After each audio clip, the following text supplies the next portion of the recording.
प्यारे बच्चों नमस्कार, स्वागत है आप सभी का अपना प्यारा सा YouTube चैनल जिसका नाम है DLS एजुकेशन विद्याकुल। प्यारे बच्चों, कक्षा 9वीं का स्कूल स्तर पर दिसंबर महीने की मासिक जांच परीक्षा चल रही है और आपकी अंतिम दिन 28 दिसंबर के दिन होने वाली है गणित विषय की परीक्षा प्रथम पाली में। आइए साथियों जानते हैं कि इसमें किस तरीके से क्वेश्चन है, कैसे उसका आंसर लगाइएगा, वो ऑब्जेक्टिव हो या फिर सब्जेक्टिव हो। लेकिन साथियों आज आपको एक टारगेट देते हैं कि आज आपका यह परिवार पूरे 8 लाख का होने जा रहा है, तो मैं चाहता हूं कि जितना जल्दी हो आप लोग इसे 8 लाख का परिवार बना दीजिए। इसलिए सभी बच्चों फटाफट से सब्सक्राइब जरूर करेंगे क्योंकि आप नए एक सफर की शुरुआत करेंगे 2025 में, क्योंकि 2025 में आप टॉपर बनने वाले हैं सिर्फ इस चैनल से पढ़ करके। साथियों बहुत जल्द आपका कोर्स आने जा रही है और सब्सक्राइब तो उसके लिए तो फटाफट से कर लेनी है और इससे 8 लाख आज कंप्लीट कर दो। साथियों जब आपके लिए हमने इतनी सारी चीजें आपके लिए कर पाया है समय से पहले, तो फटाफट आइए क्लास की शुरुआत करते हैं और देखते हैं कि क्वेश्चन हम सभी का क्या कह रहा है। तो साथियों इस तरीके से आपका क्वेश्चन पेपर मिलेगा जैसे आप एग्जाम हॉल में जाइएगा, यानी कि अपने स्कूल में एग्जाम देने जाओगे तो इस तरीके से क्वेश्चन मिलेगा जिसमें आपको 25 ऑब्जेक्टिव क्वेश्चन करना होगा और सब्जेक्टिव क्वेश्चन करना होगा। इस तरीके से 50 अंक का आपको क्वेश्चन होगा। डन।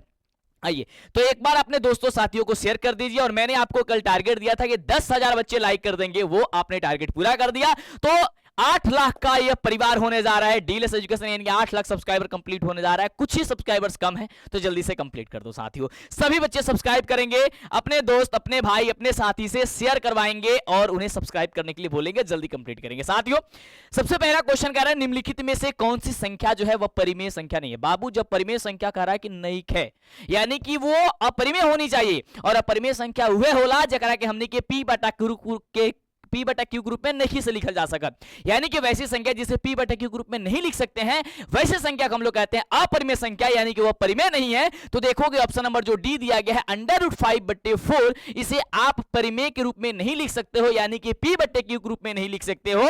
इसलिए ये जो संख्या हो जाएगी साथियों ये आपकी अपरिमेय हो जाएंगी, यानी कि परिमेय नहीं है। अगला क्वेश्चन है कि 0.125 को P बटे Q ग्रुप में लिख दीजिए, यानी कि अंश बटे हर के रूप में लिख देना है। बाबू जब इस से क्वेश्चन आएगा आपको थोड़ा सा भी कंफ्यूज नहीं होना है। आपको क्या करना है, जो यहां पे 0.125 लिखा गया है उसके नीचे बट्टा लगा दो। और आप लोग बचपन से पढ़ते पढ़ते बुढ़े होते जा रहे हो कि भाई साहब जो दशमलव हटाते हैं ना उसके बाद जितना अंक होता है उतना नीचे जीरो बैठा देते हैं 1 लगाकर। तो 1 लगाए कितना अंक था 3 को जीरो बैठा देंगे। और जब इसे हम कटाएंगे तो 125 अठे होता है हम लोग का 1000, यानी कि हो जाएगा 1/8 1/8। बाबू कहां दे है बटे ऑप्शन नंबर ए में। ऑप्शन नंबर ए तार एकदम बिल्कुल सही जवाब हो जाए। ठीक बात, जल्दी से चैनल का सब्सक्राइब करो, फटाफट सब्सक्राइब करो, शेयर करो और एक क्वेश्चन को ध्यानपूर्वक देखो समझते जाओ। अगला क्वेश्चन सब्जेक्टिव भी मिलेगा साथियों, परेशान मत हो। मिल गया ना, इसके पहले वाले एग्जाम कैसा गया है वो भी मुझे बता दो कि सर एग्जाम कैसा गया है ना। अगला क्वेश्चन बाबू, अगला नंबर क्वेश्चन कर रहा है कि √8 का परिमीकरण गुणांक क्या है। बाबू √8 के परिमीकरण गुणांक पूछे और ई जो क्वेश्चन बटे ना वो तारा 10th के एग्जाम खातिर भी बड़ा महत्वपूर्ण बटे, तो ध्यान से समझिए। जैसे ही आपको √8 का पूछ रहा परिमीकरण गुणांक, कहने का मतलब हो गया कि इसको किस संख्या से गुणा करेंगे ताकि ये परिमेय में बदल जाएगा।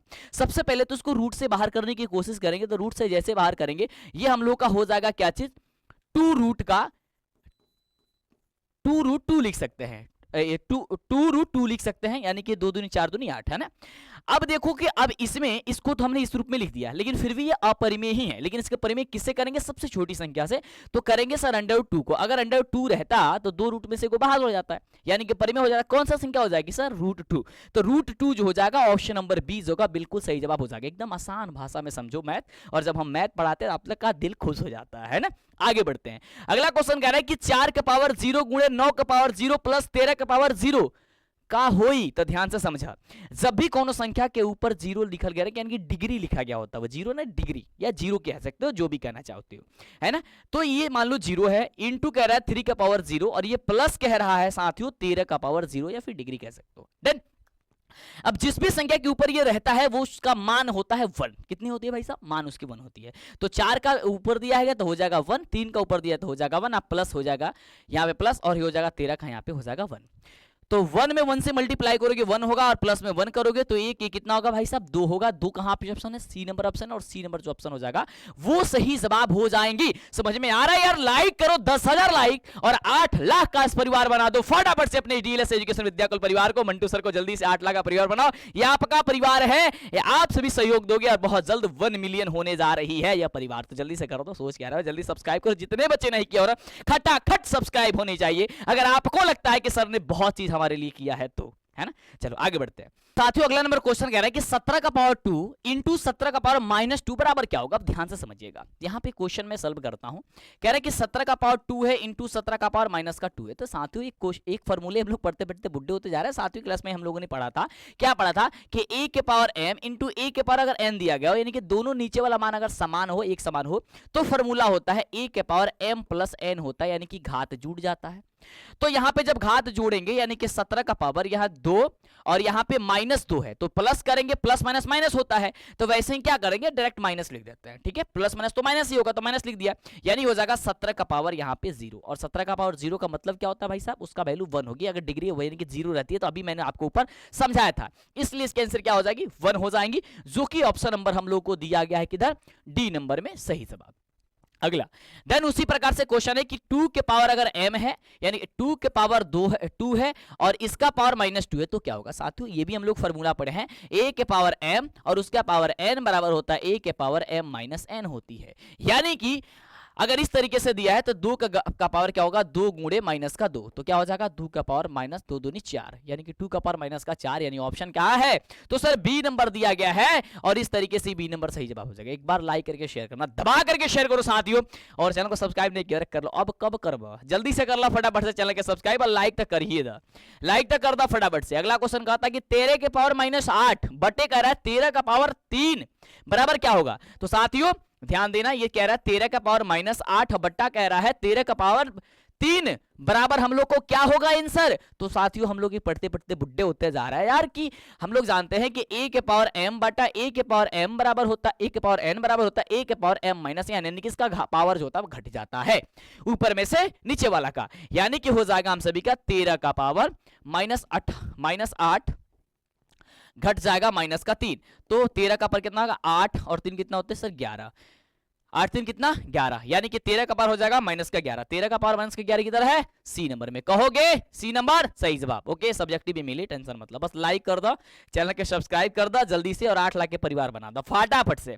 चला, और एक बाद इंग्लिश के भी मिल जाए वीडियो, तू परेशान काहे बड़ा, एक खातिर तो सब परेशानी हमरा के दे दो, जितना दिक्कत परेशानी बस सब हमरा के दे दो, हम सब झेले खातिर तैयार बानी। अगला क्वेश्चन कहता है कि निम्नलिखित में कौन सा 2 चर में रैखिक समीकरण नहीं है। भाई साहब 2 चर में रैखिक समीकरण नहीं है, यानी कि वो एक चर में रैखिक समीकरण हो, तो क्या है भाई साहब, देखोगे ऑप्शन नंबर ए में जो दिया गया x² प्लस का y = 0, ये आपका क्या है, 2 चर में रैखिक समीकरण नहीं है, ऑप्शन हो जाएगा ए नंबर। अगले क्वेश्चन की मैं चर्चा करता हूं। अगला क्वेश्चन आपके स्क्रीन पे है और क्वेश्चन कह रहा है कि यदि x बराबर 0 और y बराबर 2 है तो x - 2y बराबर k का हल क्या होगा। अरे भाई साहब जब x का मान दे देले बा, y का मान दे देले बा, तब फिर हमनी के सोचेगे का बा, फटाफट से लिख देगा कि हमनी के, और समीकरण दे देले बा x - 2y बराबर k, तो भाई साहब x के जगह मान रख लो 0 - 2 गुणे y के बदले मान रख दो कौन चीज 2, अब बराबर हो गई k, तो 0 - 2 दूनी 4 बराबर हो गई के 0 खत्म हो जाएगी, क्या बची -4 बराबर के, यानी कि के बराबर हो गई -4 आंसर कहां बाटे, ऑप्शन नंबर सी में है, और ऑप्शन नंबर सी हो जाएगी। आगे चर्चा करते हैं, कह रहा है क्वेश्चन ध्यान से देखोगे तो क्वेश्चन है कि रैखिक समीकरण 4x + 7y = 12, तो ax + by + c में से तुलना करने पर b का मान का होई। अरे बाबू ध्यान द, ये पहले वाला जन मान होला वो a1 के मान होला, यानी a के मान, दूसरा वाला मान b के मान होला, तब पूछा था भाई b के मान बता दो, तो b के मान का हो जाए 7 हो जाए, 7 किधर है, ऑप्शन नंबर बी में। समझ में आया, यस गुरु जी फटाफट से कर दो, एकदम सोचने की क्या बात है। आगे बढ़ते हैं, अगला बाबू देखा क्वेश्चन कहता है कि समीकरण x बराबर 4y + 7 का हल क्या होगा, इसका हल बताना है। ये हल का मान नहीं पूछ रहा, बोल रहा है कि उसका एक हल होगा या 2 हल होगा या फिर अपरिमित रूप से अनेक हल होगा, तो कह देना भाई साहब इसका अपरिमित रूप से अनेक हल होगा, है ना। आगे बढ़ते कह रहा है एक्स अक्ष का समीकरण, तब बाबू जब भी एक्स अक्ष समीकरण में पूछी तो y के मान हो जाए, यानी कि y बराबर 0, ऑप्शन हो जाए ए। अगर कहीं y के अक्ष का समीकरण पूछ देगा तो x बराबर हो जाएगा 0, ये बात याद रखना। बाबू अगला क्वेश्चन देखा, कहता कि बिंदु 3 का -10 किस चतुर्थांश में है। बाबू याद कर कि मंटू सर ऐसा बोल रहे थे, ये तो क्वेश्चन यहाँ पे इंपोर्टेंट है, ये तो बना के चले ही आओगे, लेकिन 10वां खाती भी इंपोर्टेंट बढ़े, है ना, एकदम 100% लिख लो। मंटू सर आज ही बोल रहे थे कि 1 नंबर आपके लिए छप गया एग्जाम में, मैं बस बता देता हूं, ध्यान दो। यानी कि आप टेंशन छोड़ दो, जो 100 नंबर की पेपर आप दोगे 2025 में, आप उसमें बस 99 नंबर का तैयारी करके बैठे, टेंशन मतलब, ध्यान से बस हैकर स्क्रीनशॉट ले लिया। इसको देखो, ये आप जानते हो तल होता है ना, केवल 99, क्योंकि ये क्वेश्चन एकदम फिक्स है, लिखा गया, आज भी लिखा गया है आपके लिए, है ना। देखो, इसको कहते हैं प्रथम पाद या चतुर्थांश, इसको कहते हैं द्वितीय पाद या चतुर्थांश, इसको कहते हैं तृतीय पाद या चतुर्थांश, और इसको कहते हैं चतुर्थ पाद या चतुर्थांश कहते हैं, ठीक बा। चलो, ए में दोनों संख्या प्लस में होला, ठीक बा। इसमें पहला संख्या प्लस और दूसरा माइनस होता है, तीसरे वाले में दोनों संख्याएं माइनस होती है, और चौथा वाले में पहला संख्या प्लस और दूसरा संख्या माइनस होला। बस इतना बात याद रखिए। ए जी कोनो अंक दिहल गई हो कि वो अंक से मतलब नहीं है, अंक से मतलब नहीं रखना है, किससे मतलब रखना है, सिर्फ आपको मतलब रखना है प्लस और माइनस से। पहला संख्या देखो प्लस में है, दूसरा संख्या माइनस में है, कौन सा है, पहला प्लस दूसरा माइनस, कौन सा चतुर्थांश, चतुर्थ चतुर्थांश। किधर है, किधर है भाई साहब, ऑप्शन नंबर डी। समझ में आया, यस गुरुजी। सर आगे भी जब पढ़वा ना 10th में तो यही पढ़ाई हुई, टेंशन लेने में जरूरत नहीं है, ठीक बात, सब कुछ संभव बटे। चलो आगे बढ़ते हैं। अगला कह रहा है कि निम्नलिखित में -7,9 की कोटि क्या होगा। ये क्वेश्चन फिर से एग्जाम मतलब एगो और तू छाप ला, यानी कि अब 100 नंबर के पेपर में मात्र 98 नंबर की तैयारी करेगा बाद 2025 में इहो क्वेश्चन तारा एग्जाम में आई, एकदम गारंटी। तो ध्यान दिया, दूगो बिंदु दले हुई, वो बिंदु में सबसे पहला मान के कह जला हमनी के भुज, और दूसरा मान के कह जला कोटि। तो पूछत का मैं कोटि, तो हो जाए 9 कहां बा, ध्यान से देखा, तो ऑप्शन नंबर बी। अगर भुज पूछ दी तो हो जाए -7, और 10वां खाती भी इंपोर्टेंट बा, जाके कह दिया 10वां ला तार बड़ भाई के पड़त होई, तो कह दिया कि दूगो क्वेश्चन याद कर लेवे के, ठीक बा। ये 100% लिखा गया बा क्वेश्चन कि इस टाइप का क्वेश्चन आएगा, है ना। चलो तो एक बार लाइक करो यार, इतनी कमाल की क्लास को देखने के बावजूद भी अगर लाइक नहीं करते हो, चलो को सब्सक्राइब नहीं, कि हमसे नहीं जुड़ते हो, तो फिर अच्छी बात तो नहीं लगती है। जल्दी से कर लो, फटाफट से कर लो। अगला क्वेश्चन, वृत्त की सबसे बड़ी जीवा क्या कहलाती है। अरे भाई साहब, इस साल तो मैंने इसको गेस किया हुआ है, 10वीं के लिए आ गया। वृत्त की सबसे बड़ी जीवा होती है, वृत्त की व्यास होती है, वृत्त की व्यास होती है, ऑप्शन सी नंबर हो जाएगा, याद करके रखिए। और अगला जन क्वेश्चन में करेगा, तू जवाब देवे, हम कोशिश करें कि तू जवाब दे, बहुत पढ़ला बड़ा ना 9th क्लास, तो जवाब दे दा। क्वेश्चन कहता कि देखो ध्यान से, यदि एम जो है ए बी बराबर 50 डिग्री दिया है और एम बी ए बराबर, तब क्या हो जाएगी, बता दो भाई साहब। ये आपका 17 नंबर क्वेश्चन का जवाब है ना। चलो अगला क्वेश्चन कमेंट करके बताना, नंबरिंग दे करके, ठीक है। एक और क्वेश्चन और पूछेंगे आपसे। अगला क्वेश्चन है कि यदि किसी वृत्त की त्रिज्या अगर 17.5 सेंटीमीटर दिया गया हो, तो उस वृत्त की अधिकतम लंबाई, उसकी जीवा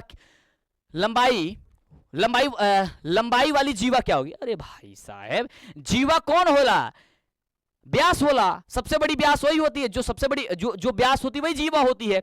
तो कहता त्रिज्या 17.5 सेंटीमीटर बा, तो व्यास का हो जाए, वो दुगुना होला, 17 17 दूनी 35, अब 35 जो होता है यानी कि जो व्यास होगा वही जीवा हो जाएगी, यानी कि 35 देखो कहां, ऑप्शन नंबर सी में है। हो गया भाई साहब, इसमें क्या ही सोचना है, हो गया, बस हो गया, कमाल की बात है। अगला क्वेश्चन कह रहा है कि यदि किसी वृत्त की जीवा की लंबाई 6 सेंटीमीटर है और केंद्र से जीवा पर डाला गया लंब की लंबाई 4 सेंटीमीटर है, तो उसकी त्रिज्या की लंबाई क्या होगा। अरे भाई साहब, ध्यान से देख लो, ये वृत्त बा, ठीक बा, ये हमारा से गोल ना बनला, कबो कबो अंडा बन जाला, ठीक ना। ये ध्यान से देखो, ये हो गई। अब इसमें कह रहा है ये आपका क्या है, वृत्त की केंद्र ओ है, मैं मान लेता हूं, चलो मैं मानने में क्या जानता है, ठीक है।